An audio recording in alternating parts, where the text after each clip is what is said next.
Hello and welcome to English Today. This is DVD 9 and it's the first DVD of your lower intermediate level. And in this DVD, we'll begin with another 3 episodes of our story, That's Life, followed by our special TV programs where there will be a debate about where to live, the city or the countryside. Then we'll learn how to make strawberry whip in the cooking section. Then in the grammar section, we will study how to use the English auxiliaries. We'll also look at how to ask for permission and express obligation using must and have to. You'll also learn some important phrases for talking on the telephone, okay? So, happy viewing.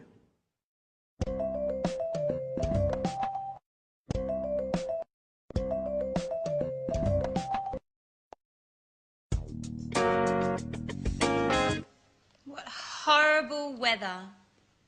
I hate it when it rains. So what are we going to do today? It's a perfect day for tidying up. I enjoy putting the house in order when the weather is bad. By the way, look at the mess. We don't often get a chance to clean up together. You're joking, right? I hate cleaning the house. Don't you have any better ideas, Anne? Just a little bit of tidying up. Anyway, it was just an idea. And not a bad idea at that, in my opinion. Sorry, that idea is bad. What else do you suggest? Personally, I enjoy doing something more exciting than vacuuming and doing the dusting. Why don't we play a game? What kind of game?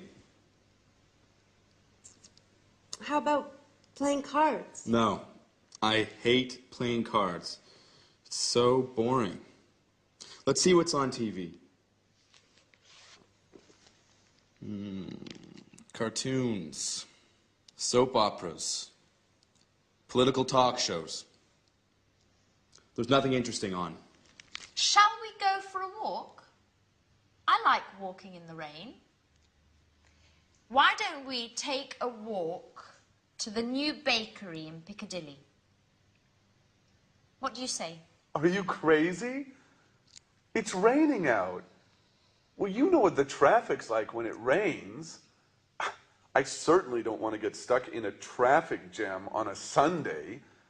That happens every day when I drive to work and when I drive back home. Okay. Okay. So, what shall we do? If you want, I can read your fortunes using the tarot cards. Aren't you interested in what the future holds?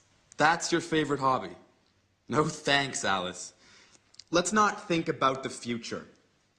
I prefer the future to remain a mystery. Well, I prefer to be prepared if something is going to happen. I don't like surprises. So, sit here.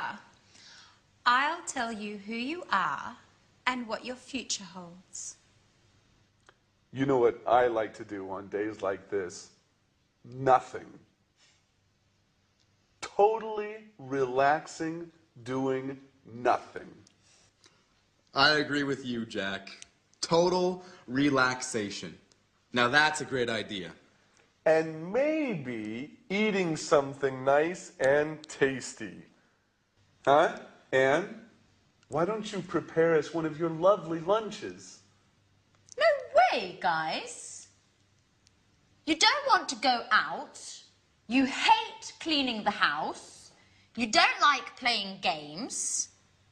So, in other words, you want to do nothing while I have to cook. And do you know what I say? I also enjoy doing nothing. That's what I'm going to do. Watch out, couch. Here I come.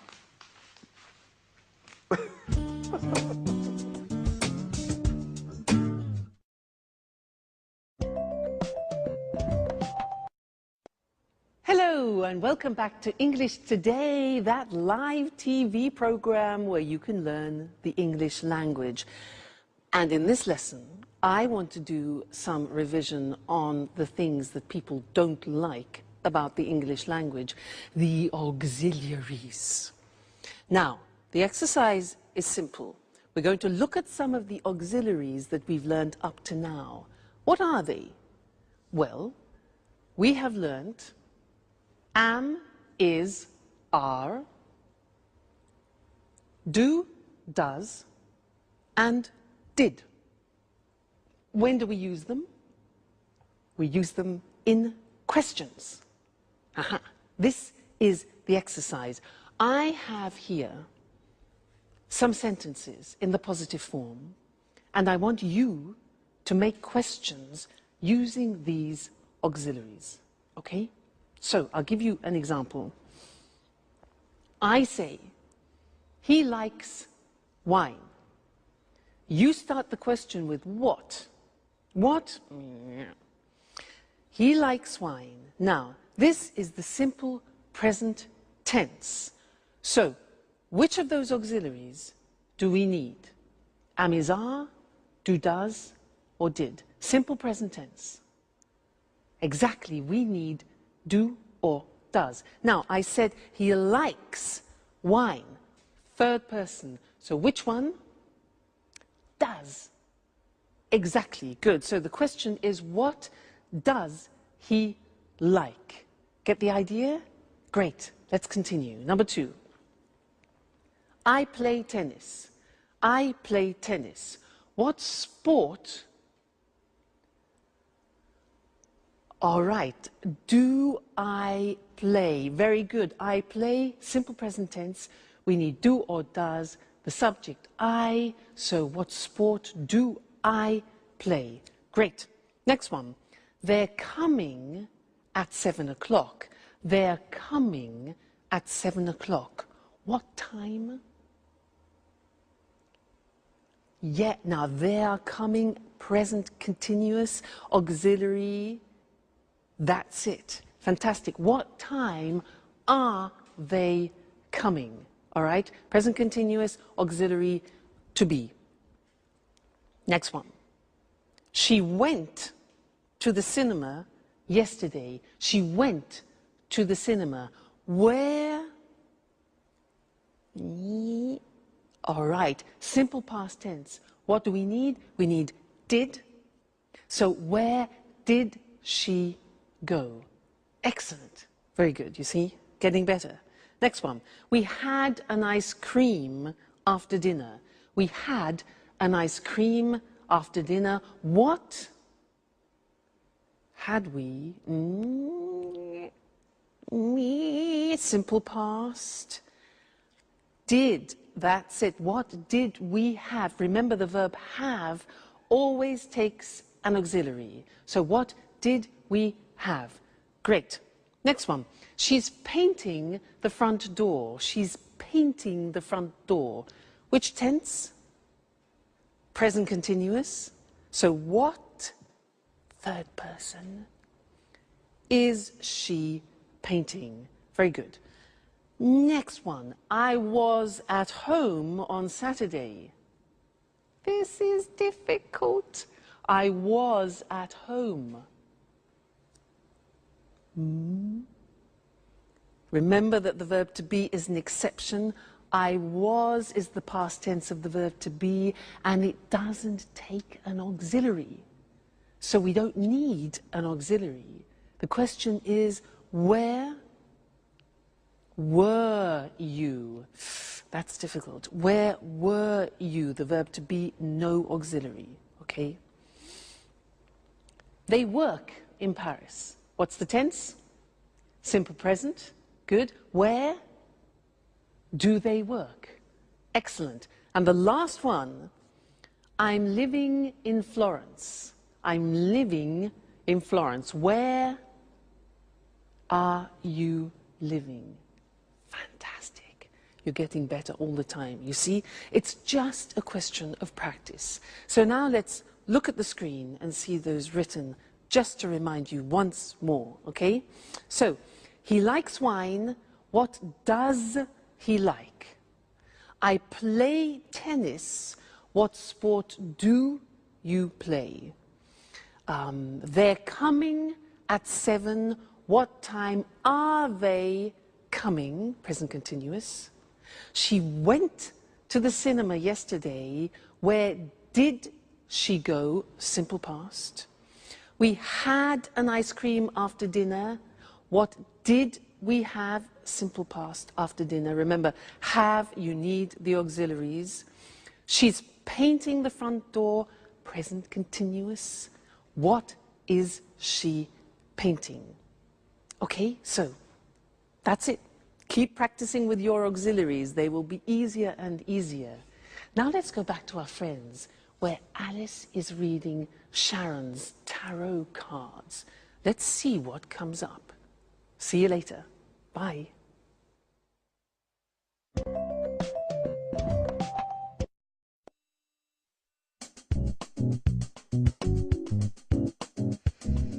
Yeah, I see. You are very shy and sweet-tempered, yet you are somewhat moody, and sometimes it seems you prefer to stay by yourself. Yeah, that's right. Sometimes I enjoy solitude. Just me and my thoughts. Yes, indeed.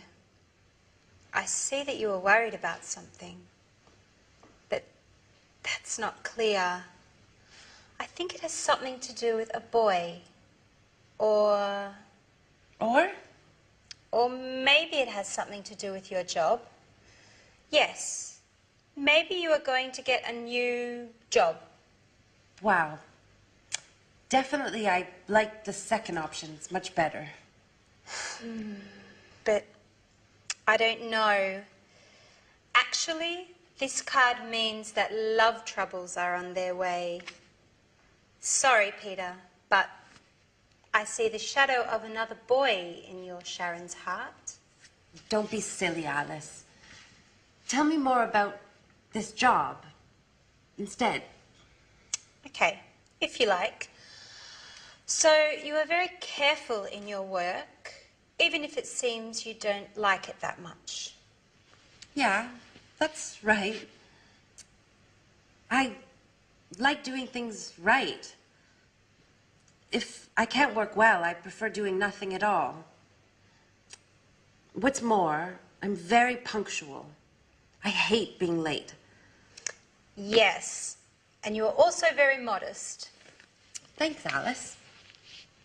Well, actually, I can't stand people who show off. They make me uneasy. Your tarot cards seem to know me very well. Well, you know, tarot cards never lie. That's why I want to investigate more about this mysterious boy.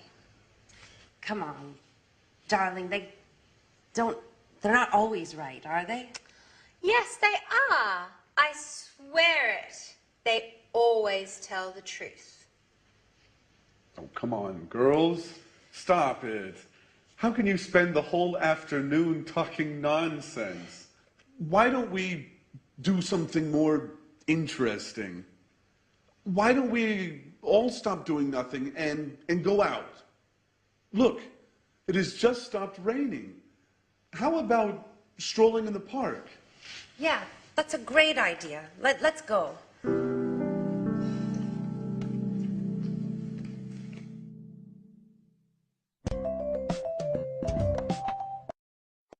Hello again and welcome back. I want to continue doing some work on auxiliaries. Do you believe in tarot cards? I don't.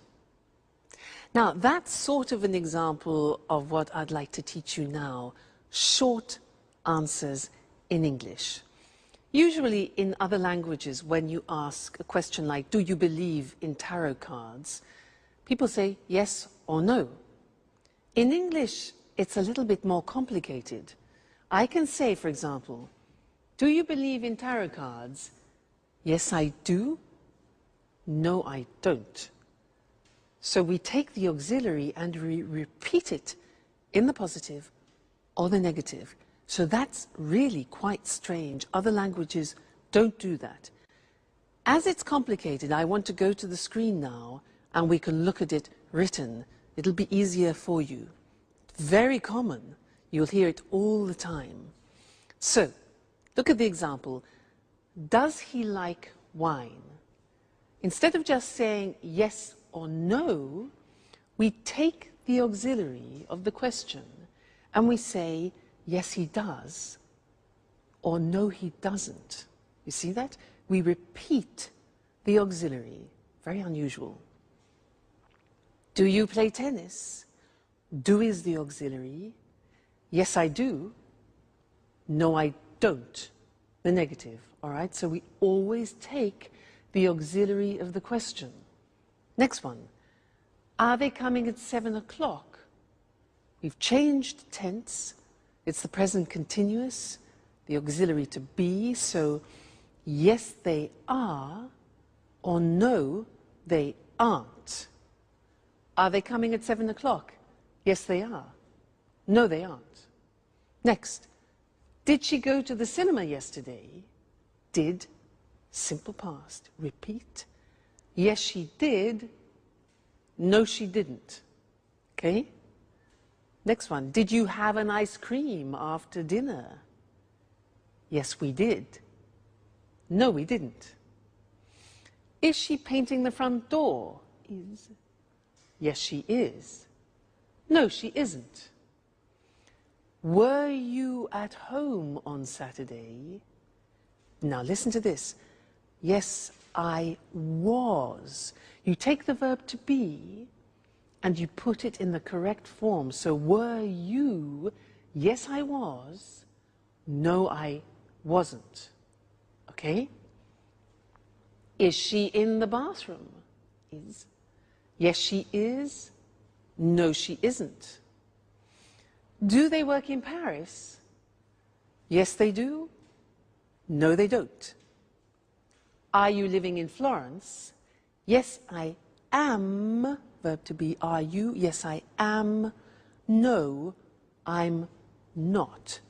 So you see, it's really quite unusual, isn't it? And it's not easy. It's not a spontaneous thing. You have to practice. So, do you understand? Yes, I do. No, I don't. All right, so those are your short answers. Have some fun with them. Keep practicing them. And I'll see you in our next lesson. Okay, bye.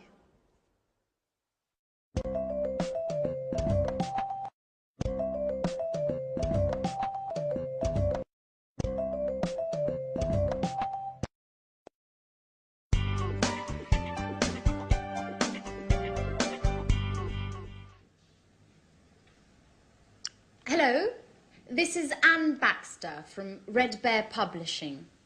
I'm looking for accommodation for an American writer and his agent. They're coming to London in 2 weeks' time. Could you tell me a little bit about your hotel, please? Our clients are used to the very best. Mm-hmm. Mm-hmm.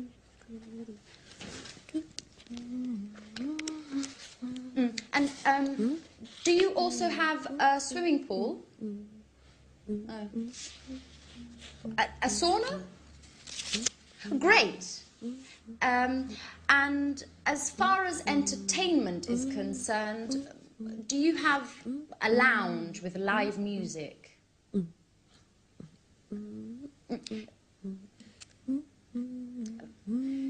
Could you hold a moment, please?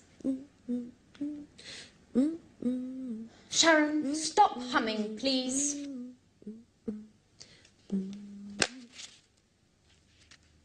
I can't hear anything.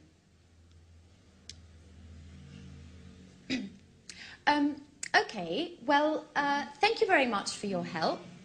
I'll let you know as soon as possible. Right. Goodbye.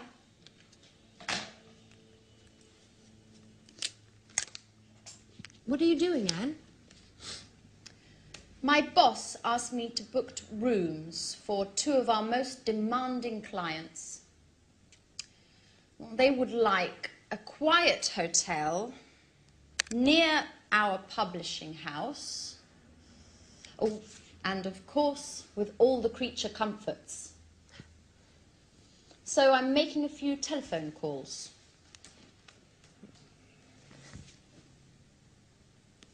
And listen to this song for a moment. It's Ray Charles's last recording. It's fantastic. I've got a lot to do, Sharon.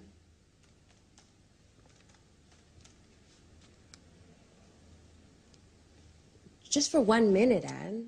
Come on. I'm afraid I can't now. But just, why don't you go over to Alice's? She's having a shower. You know, when Alice gets in the bathroom, she takes at least 2 hours. Well, do whatever you want. Just, please, get out of this room. Anne, what's the matter today? Why are you treating me so badly? That's enough, Sharon. I know everything about it. Everything about what? That you've got a lover. A lover?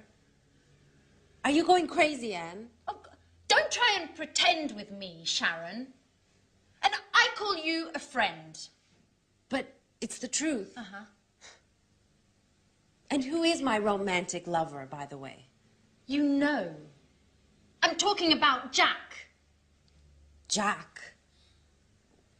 What are you talking about? The photograph. The one where you and Jack are kissing. It's not what you think, Anne. Uh-huh. So you tell me. You know, a picture says more than 1,000 words. That photo is from 3 years ago.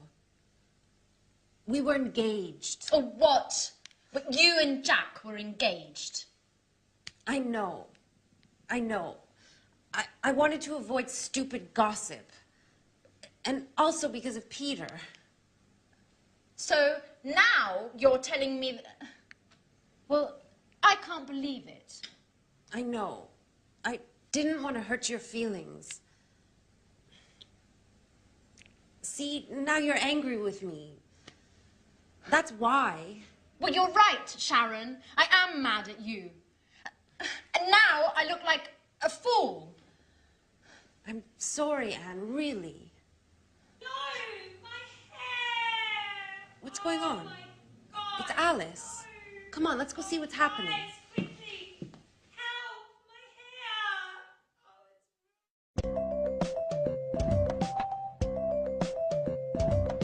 hair! Hello again and welcome back to English Today. Did you see that last episode of That's Life? Poor Anne. Well, sometimes the truth is difficult to hear, isn't it? Yeah. Oh, sorry. Sorry, I forgot to turn my phone off. This live television program. Just one moment. Hello? This is Louise speaking. Pablo, I'm afraid he's not here at the moment. Yes. Well, just one moment. I'll try and find out. Okay. Put it on hold.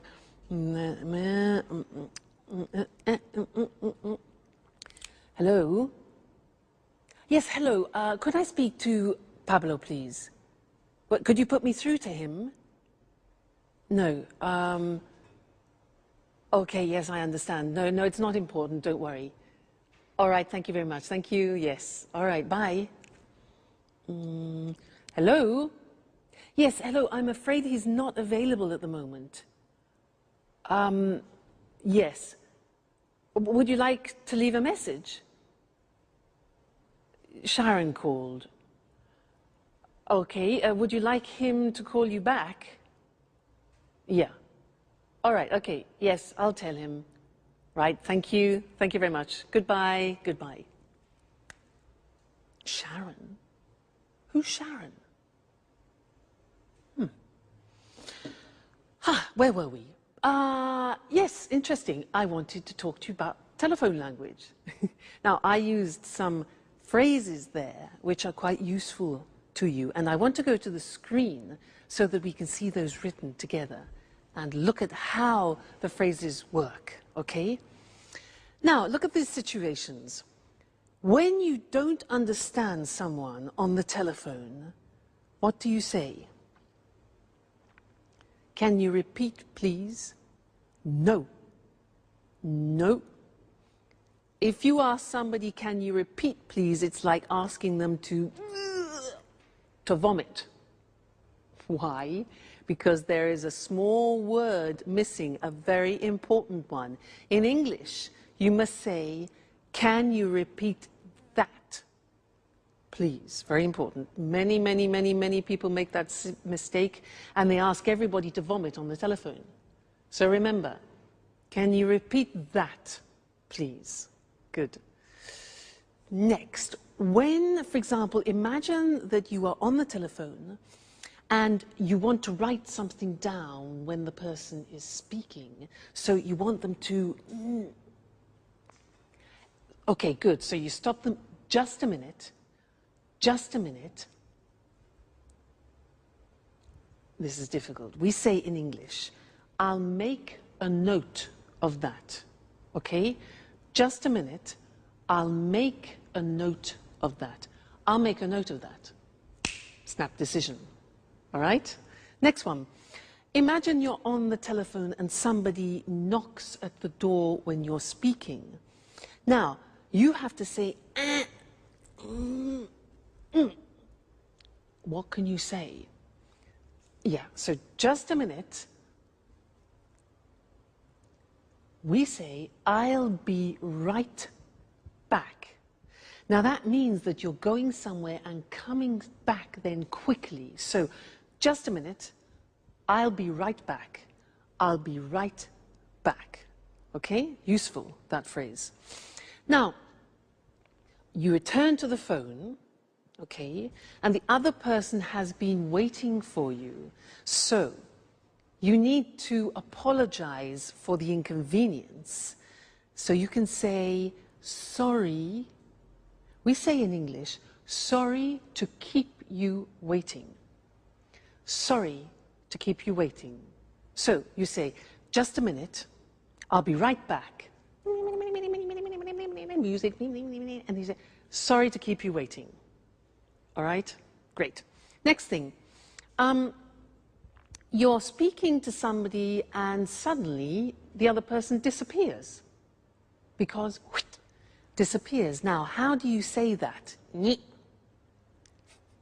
English, we say, sorry, we were cut off. We don't talk about the telephone line. We say, sorry, we were cut off. Okay? Great. Now, when the line is bad, you know, with mobile phones, often you can't hear properly, especially when you're on the train, sometimes when you're in the mountains, and you hear... Do you know what you can say? We say in English, hello, you're breaking up. You're breaking up. I'll call you back. I'll call you back. So, you're breaking up, I'll call you back, or can you call me back? All right, so those are some of the most important phrases when you're speaking on the phone, but we will be looking at more telephone language because it's very useful for you and it's a bit unusual. You need to practice it a lot. Practice in the bath, for example. I'll be right back. I'll be right back. So that way you don't panic when you answer in English. All right? Great.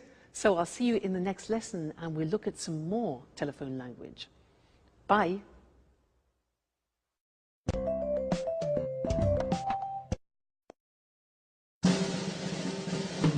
What's happening?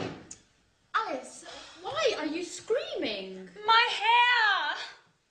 Look!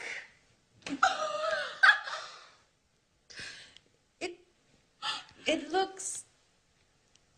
Your hair is green. I know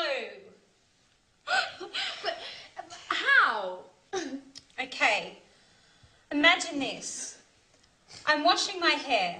Well, colouring my hair, actually. I want to change my look. My mobile rings. It's Tom. He's telling me all about this great party yesterday evening. I'm listening to his story and I don't realise the time flies. More than an hour. It's always the same old story, Alice. Anyways, green suits you. It looks very original, very unique, just like you. Well, Alice, don't be offended, but you look like a frog. Thanks, Anne. That's the nicest compliment. What shall I do? Well, why don't you call a hairdresser and make an appointment? And in future, try to avoid changing your look.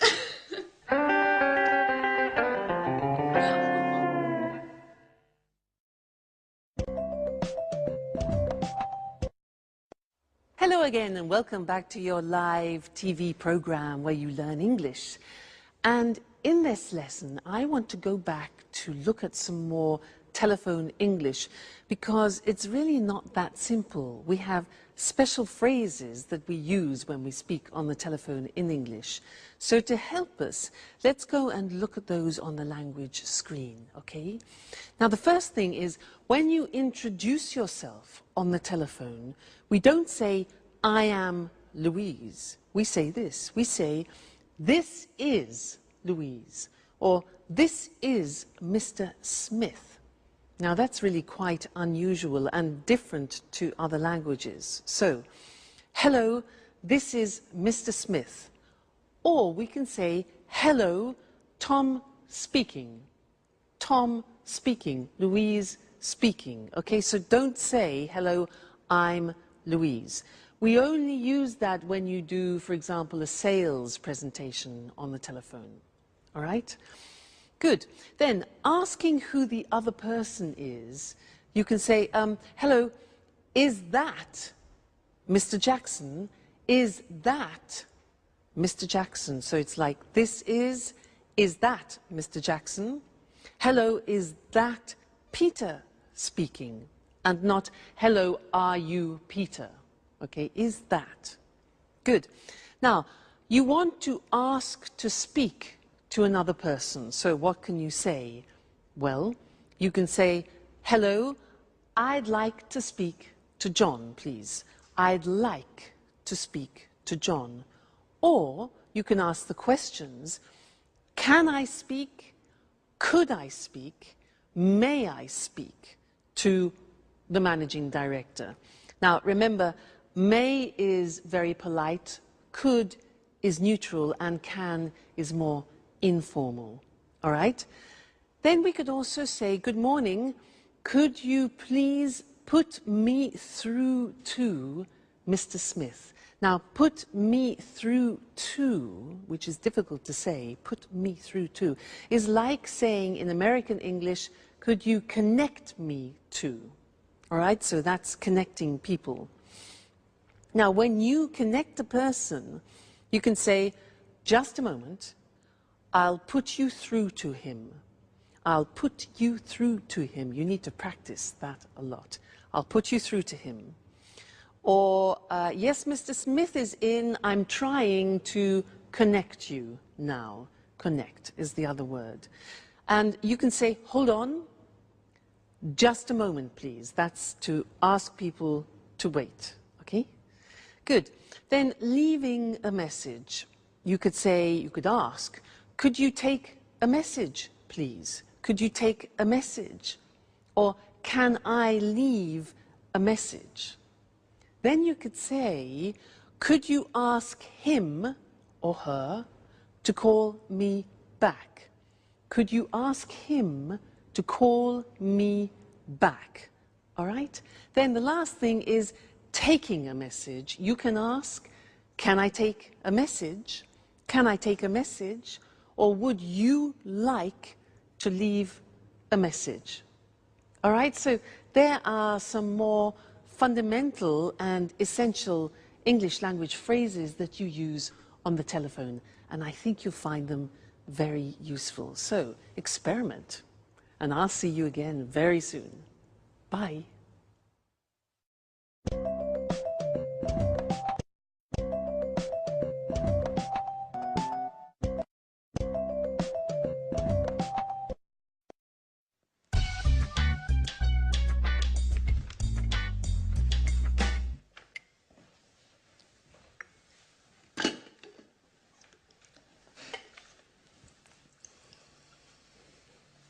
Good morning, everybody.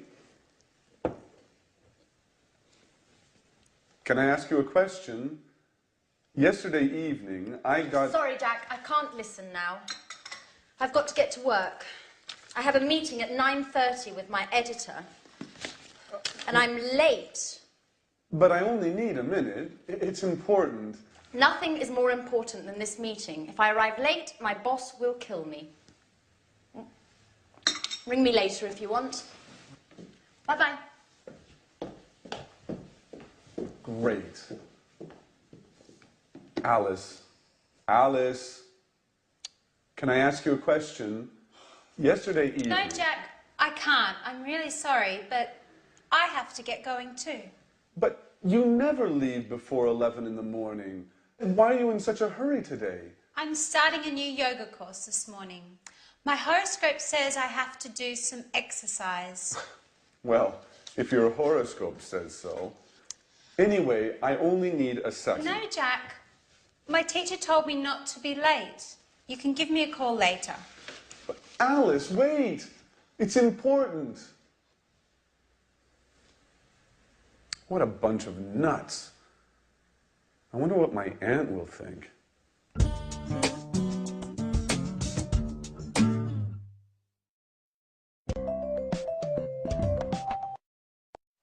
Hi again. Did you hear what Jack said? He said, what a bunch of nuts. Do you know that expression in English? Because nuts has a couple of meanings. Nuts are the things that you have in an aperitif, but it's also a way of calling somebody a crazy person. You say, you're a nut, means you're crazy. Okay, I just wanted to clarify that for you. He also said, can I ask you something? May I ask you something? He wanted the girls to listen to him, and they weren't paying any attention. And I want to talk to you about these words, which are may, could, and can, because they are the three forms that we use when we ask for permission. So what's the difference between them? Now, if I say, excuse me, may I open the window because it's hot in here, may is used in more formal situations. If I use could, it can be used in any situation. It's neutral. So, for example, could you lend me your pen? And can is used in more informal situations. Imagine you're at home, you're having dinner, you want the salt, so you can ask, can I have the salt? Less formal. So let's go to the screen and see those written, see the differences. We talked about it already, actually, when we looked at telephone conversations. So, formal situations, may I, and we can also say, may we. May I, may we. May I ask you a question? May I offer you something? And may I have this dance? So remember, may for formal situations, it's very polite, okay? Then could for neutral situations, which means you can use it in any situation, really. Could I use your phone, please? Could I change the appointment? And could we meet later? All right, so very useful verb. It's good in all situations. And then can you pass me the salt? please, more informal with your friends, your family, people you know well. Can I have some wine, please? And can I borrow the car tonight? So those are the examples, all right? May, could, and can. So remember, depending on who you are talking to, make that choice. May, could, or can. Let's go back to That's Life. The girls are exhausted and Jack has a surprise for them. Let's see what it is. Bye.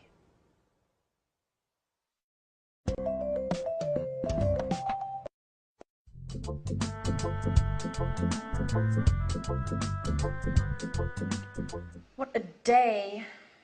I'm exhausted. Me too. All of my muscles are killing me. What is there to eat, Anne? Well, we can make a sandwich. That's about it. The fridge is practically empty. Jack, is that you? Who's that with him? Hi, everybody. This is my Aunt Carolina. She came all the way from Bologna to see me.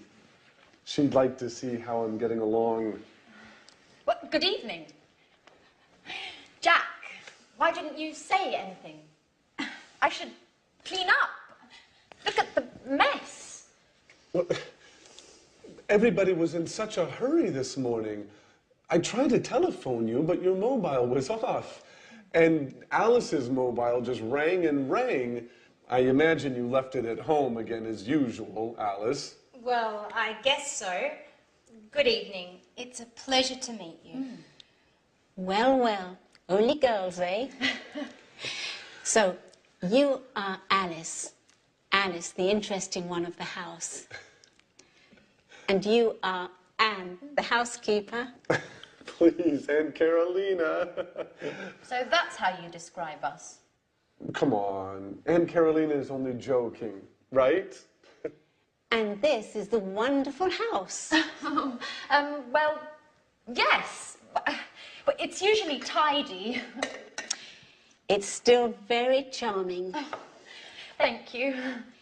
Well, may I offer you something? Would you like to have a glass of wine, maybe? Yes, thank you, I would. Alice, could you get a bottle of wine, please? There isn't any wine. Anne, there isn't any wine. There isn't any beer. We have to do the shopping. Oh, well, I'm terribly sorry. It's not usually like this, but today was very busy. Do you know what? Let's go out for dinner. Oh. What do you say, Aunt Carolina? That sounds good to me. Excuse me, do you go out dressed like that? Maybe you should get cleaned up a bit? Yeah, you're absolutely right. Let's get ready to go out on the town. May I ask you a question, Jack? Of course, Aunt Carolina. Shoot. Do you really think it's such a good idea to live together with all these women?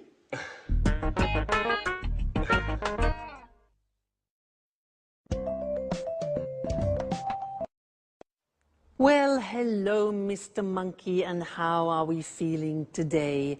Let's check the thermometer. I know you're not well. Let's have a look. Good. Yes, the temperature has gone down. That's good news. Now, Mr. Monkey, you don't have to stay in bed any longer, okay, because your temperature has gone down, but you can't go out monkeying, not yet. You must stay indoors for another 3 days because you're not strong enough to go out yet, all right? You mustn't be too energetic. You can have relaxing baths and you can eat whatever you want, but you mustn't have any alcohol, okay, because you haven't finished your antibiotics and it could have a disastrous effect on you, all right? So you must finish your cycle of tablets. Now, let's see what else. Oh, yes, and you must drink a lot of water, maybe 5 liters a day, if you can manage that, okay? Good. So, oh, and you don't have to pay me until you're better, okay, Mr. Monkey? So take very good care of yourself, and I will come back tomorrow and check on your condition again, okay? So goodbye, Mr. Monkey. See you tomorrow. I became a nurse to show you other ways of using modal verbs. Now, so far we have studied can, could, and may. And these are verbs which help to change the meaning of the verb which comes after. They're called modal verbs. And here we were using verbs of obligation. Very interesting. Let's look at the screen and see those. Now, let's first go back to permission. Remember, we talked about can is a form of expressing permission, and I was giving him permission to do things. For example, you can eat whatever you want, you can go for walks, and you can't, however, that's not giving permission, you can't go monkeying or you can't go to work, all right? Then I talked about obligation, and this is very interesting. I used the verb must. Must followed by an infinitive without to. So, for example, you must finish the tablets, you must relax, you must stay at home for 3 days, and you must look after yourself. Now, that in English is how you express obligation, something which is you are obliged, forced to do, all right? It's a strong verb in English. Now, the opposite, mustn't, means prohibition. If you do that, okay, so very strong verb. You mustn't drink alcohol. You mustn't do anything energetic. And you mustn't jump about, all right? So must and mustn't. Must, obligation, mustn't, prohibition. Then I said something else. I said, you don't have to stay in bed. Now that's very interesting because that's optional obligation. And it's the same as saying you don't need to stay in bed. You don't have to stay in bed. It's optional. Or you don't have to stay indoors. I also said, you don't have to pay me. It means it's not necessary. So that's optional obligation with have to. So that's an important lesson. Must, mustn't, and have to as different ways of expressing obligation. Great. So now you have to study more English. You must read and watch your English lessons, okay? And I must see you again next time. Okay then, goodbye.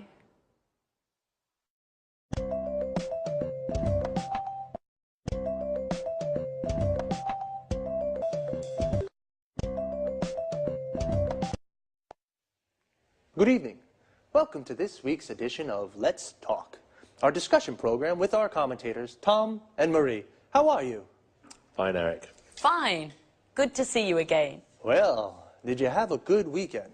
Very good, thanks. I relaxed in the country. I have a house there. It's so peaceful. A healthy weekend. And you, Tom? Well, I had a great weekend too. I stayed in the city and it wasn't peaceful. I went out a lot and made some new friends. Sounds like a good weekend to me. So, the same old story. A relaxing, peaceful life in the country compared with an exciting life in the city. Where's the best place to be? In the city or in the country? Let's discuss this more. Sure. I'll convince you that gardening's more interesting than the pollution and chaos of the city. Well, I'm not so sure about that. Last weekend, I went to the cinema, a rock concert, and 2 parties. Gardening isn't for me. Really? Your weekend certainly wasn't relaxing. Don't you feel tired? Well, maybe a little, yes, but I love city life. The city offers so many things. It's fantastic. I don't agree with you. Life in the city is too stressful. You rush around all day long.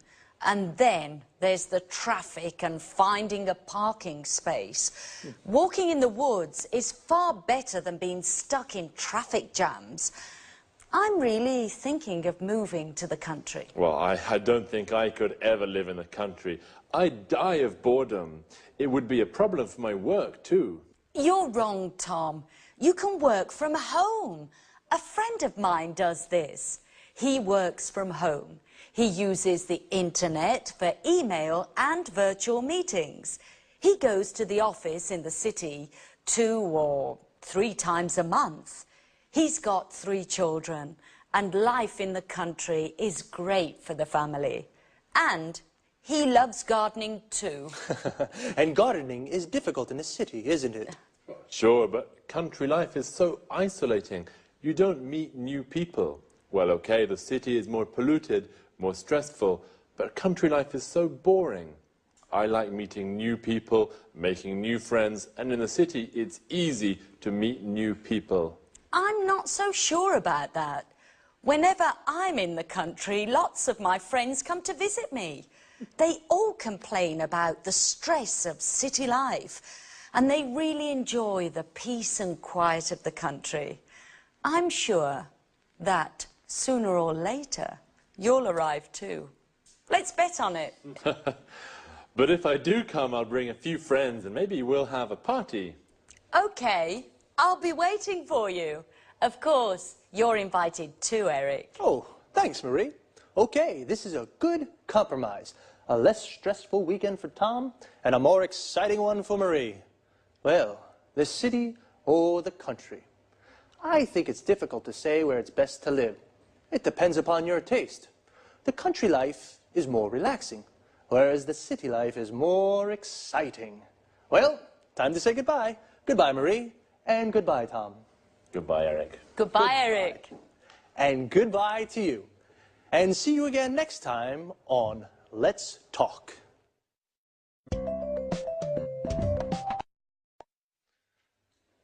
Did you notice how we call life in the city, city life, and life in the country, country life? City life is more exciting, but also quite stressful.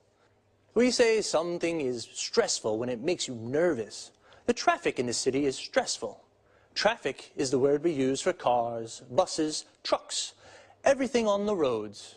When the traffic moves slowly or stops, we say there is a traffic jam. Parking in the city is also stressful. It's often difficult to find a parking space to park your car. Notice the verb is to park, and a place where you can leave your car is called a parking space. Usually in cities, there are car parks. A car park is a big area with lots of parking spaces for many cars. Another problem in the city is the pollution. Pollution is the contamination of the environment. For example, the traffic makes the air dirty. In the country, the air is clean and it's easy to park.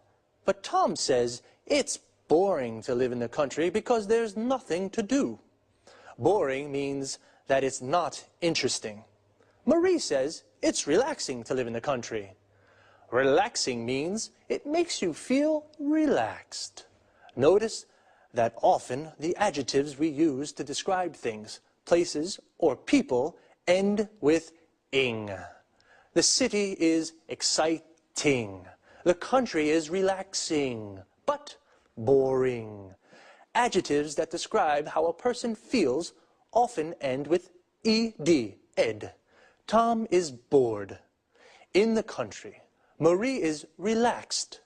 In the country, and stressed. In the city. Marie said that the city, you rush around all day. Rush around means to go everywhere and do everything very quickly. But in the country, you can go for walks in the woods and do the gardening. A wood is an area with lots of trees. The gardening is the work you do in your garden, like watering the plants or cutting the grass. Well, see you.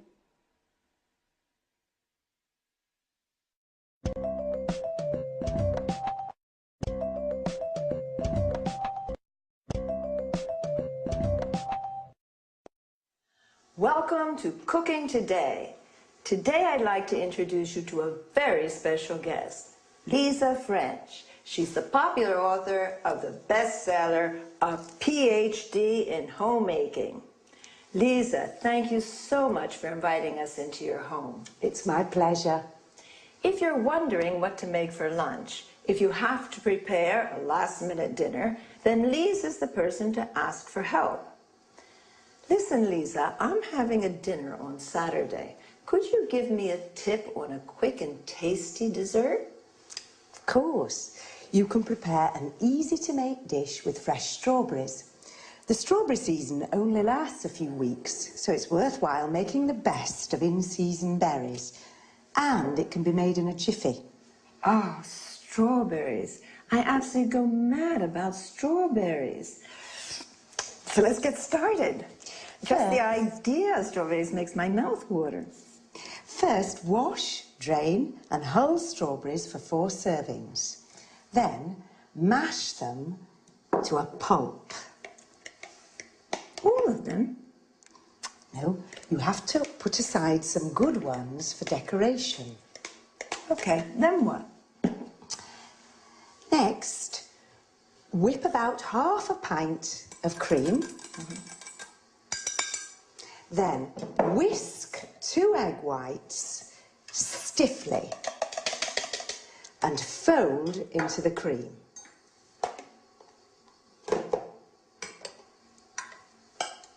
Add the strawberry pulp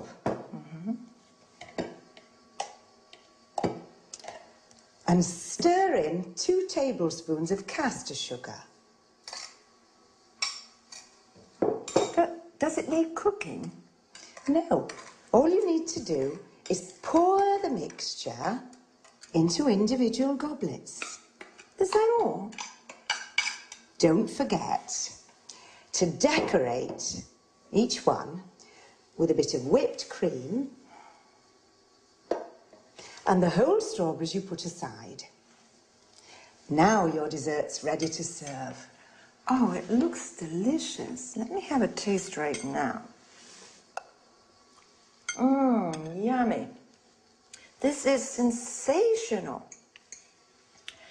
If any of you have a request regarding homemaking, then please contact us at our studio, 800-332211, or send an email to cookingtoday@homemakingtv.com. Thank you, Lisa. We have so much to learn from you. Thank you for coming.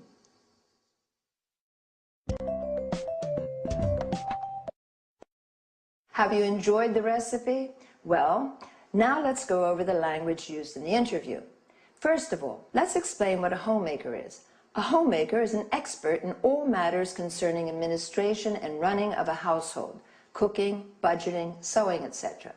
Lisa used some typical culinary terms. Drain means eliminating excess water from food after washing or boiling. You drain pasta, vegetables, and so on. Hull means removing the inedible parts from the food, like peas, beans, or strawberries. Mash means crushing some food, such as potato or carrots, into a paste. Whip means beating to a fluffy consistency, as in whipping cream.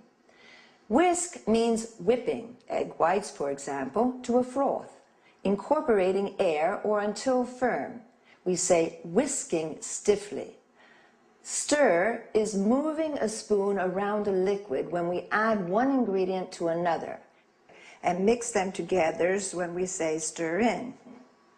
Fold in means blending other ingredients to a whipped mixture, stirring gently.